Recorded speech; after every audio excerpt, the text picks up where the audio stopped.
में भी हमारे किसानों को बताइए। देखिए, खेती करने वाला प्रत्येक किसान, खेती और पशुपालन एक दूसरे के पहलू है।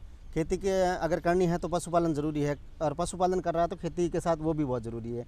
तो अगर पशुपालन कर रहा है तो जैविक खेती आसानी से होगी, पशुपालन के बगैर तो खेती जैविक संभव है नहीं।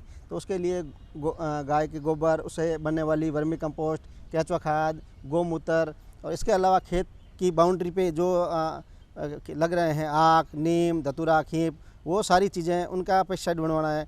और गौमूत्र के द्वारा उनको खट्टी छाछ में स्प्रे में यूज़ करना है। तो इस प्रकार काफ़ी आदान है 8-10 तरह के। जो मेंगनी खाद है, जो किसान 1 बीघे में 1 ट्रॉली डालता है और 10 बीघे में 10 ट्रॉली लगती है, उसी मेंगनी खाद को एक 10 बाई 10 का कुंड बना के उसमें फ़िल्टर लगा के और वो 10 किलो गुड़ डाल के अगर यूज़ करे तो 1 ट्रॉली खाद या 10 बीघे में काम करेगी। इस प्रकार 9 ट्रॉली की किसान के बचत हो जाएगी।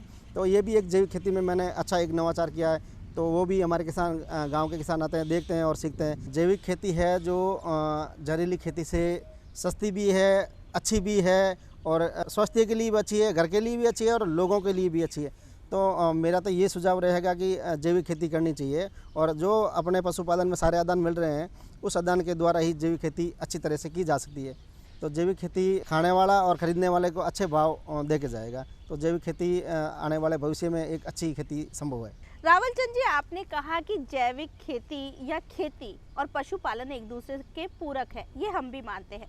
लेकिन हमारे ऐसे भाई जो सिर्फ पशुपालन करते हैं, खेती नहीं करते, वो जैविक खेती में कैसे योगदान दे सकते हैं, वो भी बताइए। जी, ये एक बहुत अच्छा प्रश्न है कि जो जिनके पास ज़मीन नहीं है और पशुपालन है, वो जैविक खेती में क्या दे सकते हैं। तो मैं बताना चाहता हूँ कि वो जैविक खेती में गाय का गौमूत्र कलेक्ट करके वो दे सकते हैं, गोबर दे सकते हैं, केंचुआ खाद बना के वो अच्छे भाव में बेच सकते हैं, और अपना खुद का जो भी मटेरियल मिल रहा है, खट्टी छाछ अच्छे भाव में बेच सकता है, अपना अच्छा जैविक A2 घी बना के अच्छे भाव में बेच सकता है। तो मैं कहता हूँ कि जो जिनके पास ज़मीन नहीं है और पशुपालन है, वो ही अच्छा मतलब खाद वगैरह, कंपोस्ट वगैरह तैयार करके, और जो खेती करने वाले किसान हैं उनको वो भाव में दे सकता है और उनको अच्छी आमदनी हो सकती है। रावल चंद जी, हम जैविक खेती की बात कर रहे हैं जो कि हमारी मिट्टी के स्वास्थ्य को सुधारती है, उस उत्पादन को खाने वाले जो उपभोक्ता है उनके स्वास्थ्य को सुधारती है, किसानों की आमदनी बढ़ाती है।